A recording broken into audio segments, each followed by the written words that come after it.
Hola, bienvenidos. Vamos a hacer un ejercicio de hidrodinámica con una orientación muy clínica. Te leo el enunciado. En un esquema muy simplificado de la circulación sistémica, consiste en una bomba, el corazón, que mantiene aproximadamente constante la diferencia de presión media entre la aorta y la vena cava inferior. La aorta se ramifica llevando la sangre a los órganos, músculos y piel. Esas ramas van uniéndose gradualmente, formando vasos cada vez mayores hasta llegar al corazón por la vena cava inferior. Esta circulación se puede esquematizar en un circuito modelo con varias resistencias en paralelo, como indica la figura. Calcular el caudal en cada resistencia y el caudal total en los siguientes casos. A. Para el sistema propuesto, o sea el de la figura. B. Si por alguna causa aumenta R1 al doble, por ejemplo una vasoconstricción a nivel piel o mucosas. Y C. Si agregamos una resistencia de bajo valor, R4, de 0,2 milímetros de mercurio por segundo sobre mililitro en paralelo a las demás. Y eso se llama shunt arteriovenoso. El enunciado trae una nota que dice así: la unidad de resistencia, milímetro de mercurio por segundo sobre mililitro, en fisiología se denomina unidad de resistencia periférica, URP. Bien. Arranquemos hablando de eso.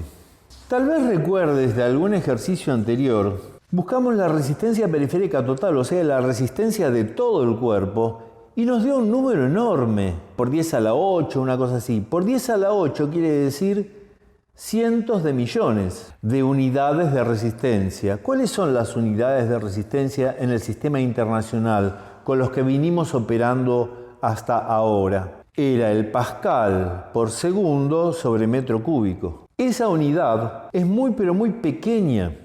Por eso es que las resistencias de los órganos y de los sistemas y del cuerpo total nos dan esos números enormes. En clínica se usa esta otra unidad de resistencia hidrodinámica, que es el milímetro de mercurio por segundo sobre mililitro. Y se la llama unidad de resistencia periférica porque es muy parecida al valor total de la resistencia total del cuerpo, o sea, la resistencia periférica total. Arranquemos haciendo un pasaje entre las dos unidades.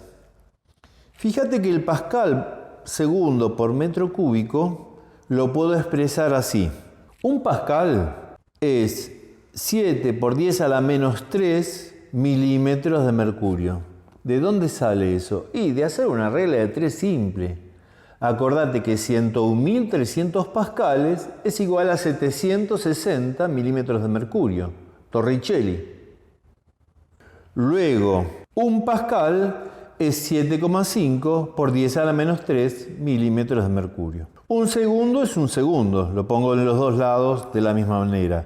Y un metro cúbico, ¿cuántos mililitros son? A ver, en un metro cúbico entran 1000 litros y un litro tiene 1000 mililitros. La misma palabra lo dice, mililitro. Así que 1000 por 1000 resulta que un metro cúbico tiene 1.000.000 de mililitros. Entonces, en lugar de escribir metro cúbico, puedo escribir 1.000.000 de mililitros. Si hago la cuentita, me queda que un pascal segundo sobre metro cúbico, la unidad de resistencia en el sistema internacional, es igual a 7,5 por 10 a la menos 9 milímetros de mercurio por segundo sobre mililitro, unidad de resistencia hidrodinámica utilizada en clínica. Fíjate entonces, si invertís ese número, resulta que el milímetro de mercurio por segundo sobre mililitro es 133 millones de veces más grande que el pascal segundo sobre metro cúbico. Bueno, es una unidad acorde a las cosas que vamos a tener que medir. Fíjate que en el esquemita que nos presentan, las resistencias son de 2, 3, 5. Números redondos y fáciles de recordar. Y no 30 millones, 85 millones, 724 millones. ¿Sí? Es mucho más acorde al objeto que estamos estudiando utilizar unidades de resistencia utilizadas en clínica. Bien, vamos a nuestro ejercicio. Tenemos ahí el esquema del sistema cardiovascular humano. Nos presentan 3 resistencias, que cada una de ellas representa un órgano o un conjunto de órganos. Podría ser la piel. La piel es un órgano, de hecho es el órgano más grande del cuerpo humano. El sistema digestivo, podría ser el cerebro. Cada uno de estos sistemas se puede representar con una resistencia en paralelo. Todo el cuerpo humano, todo el sistema cardiovascular es una chorreada de paralelos. Si agrupamos tenemos 3, pero si queremos desglosar serían 5, 10 o 100 o 1000, pero siempre paralelos. En el cuerpo humano hay solamente 2 lugares muy fácilmente identificables donde hay resistencias en serie. Se llaman sistemas porta. Te dejo para vos que investigues cuáles son esos 2 lugares. Todo el resto es una estructura de paralelos. O sea, la sangre sale del corazón, va al tejido y vuelve directamente al corazón sin pasar por otro lugar. Bien, acá tenemos este esquemita de 3 resistencias. Entonces, nos piden los caudales. Para averiguar el caudal basta con que apliquemos la ley de Ohm. ¿Qué decía la ley de Ohm? Que la diferencia de presión es igual al caudal por la resistencia. Luego el caudal es la diferencia de presión dividido la resistencia. Para cada rama tenemos justamente esos 2 valores. La diferencia de presión es la del corazón, porque al estar en paralelo, cada resistencia está conectada directamente al corazón, que, según dice el enunciado, provee una diferencia de presión de 100 milímetros de mercurio. Está en el esquemita. Es la misma diferencia de presión para todas las ramas puestas en el paralelo. Entonces, Q1 sería diferencia de presión sobre R1. O sea, 100 milímetros de mercurio dividido 2 milímetros de mercurio por segundo sobre mililitro. Fíjate que hasta las unidades son simples de operar y eso nos da 50 mililitros por segundo, que están pasando por la resistencia 1. De la misma manera, el caudal 2 nos da 33 mililitros por segundo. Y el caudal 3 nos da 20 mililitros por segundo. Si sumamos esos 3 caudales, tenemos el caudal total que está saliendo del corazón. 50 más 33 más 20, eso nos da 103 mililitros por segundo. Otra forma de averiguar este total sería operar con el circuito y hallar la resistencia equivalente. ¿Cómo se hacía eso? La resistencia equivalente se obtenía invirtiéndola previamente. 1 sobre la resistencia equivalente resultaba igual a 1 sobre la resistencia 1 más 1 sobre la resistencia 2 más 1 sobre la resistencia 3 y así hasta todas las resistencias que hubiese en un paralelo. Entonces sería 1 sobre 2 más 1 sobre 3 más 1 sobre 5. Y eso nos da 31/30, ¿sí? Si no hice mal la cuentita.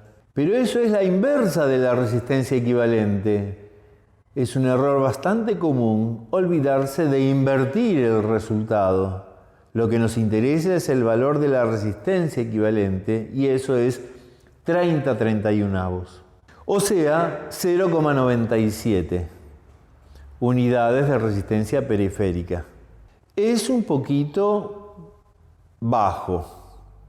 Por eso tenemos un caudal de 103 mililitros por segundo, que es un poquito alto. En situación normal, la resistencia periférica total es 1,2 unidades de resistencia periférica. Así que eso estaba más o menos un 20% subvaluado. Pero es un ejemplo muy pero muy interesante, porque te enseña un abordaje simple, sencillo, para entender el sistema cardiovascular humano. Las otras dos preguntas que nos hacen, si por alguna causa R1 aumenta al doble, por ejemplo una vasoconstricción, bueno, reemplaza el valor de la resistencia 1, en lugar de 2 unidades de resistencia periférica, le pones 4 y obtenés el nuevo valor. ¿Qué va a estar pasando? Al aumentar la resistencia, aumenta la resistencia total. Por lo tanto, disminuye el caudal total. En realidad, lo que ocurre en el cuerpo humano, en el sistema cardiovascular, que es ampliamente regulado y regulable, es que nosotros mandamos sangre a un órgano o a un tejido y le quitamos del otro, o aumentamos todo según las necesidades. Lo que indica acá el enunciado, una vasoconstricción a nivel piel y mucosas, es típico de la necesidad de mandar sangre a la musculatura esquelética, por ejemplo, para correr o luchar. Si vos escuchás un ruido que te asusta, enseguida la piel se te pone blanca, blanca del susto. ¿Y por qué es eso? Y porque el sistema nervioso central autónomo dijo, ¡oh! Alarma, peligro, posiblemente haya que luchar o correr. Entonces cortamos el suministro de sangre en la piel. Para este caso no vamos a necesitar estar rosaditos y calentitos en la piel, y mandamos sangre a la musculatura esquelética, porque seguramente si el peligro se confirma tendremos que luchar o correr. Así el sistema nervioso central autónomo está permanentemente vigilando el entorno y lo hace por sí solo, no necesita de nuestra conciencia para darse cuenta en qué situación se enfrenta y qué tiene que hacer con el sistema circulatorio en su total. Lo hace por su cuenta, por eso se llama autónomo. Y va regulando las diferentes necesidades del cuerpo para que sobrevivamos y tengamos descendencia. Bueno, el último ítem, si agregamos una resistencia de valor bajo, eso es, no tiene sentido. No tiene sentido clínico. Agregar esa resistencia de 0,2 sería un desmayo, sino una muerte. Bueno, espero que te haya interesado, te agradezco la atención y nos vemos en el próximo video.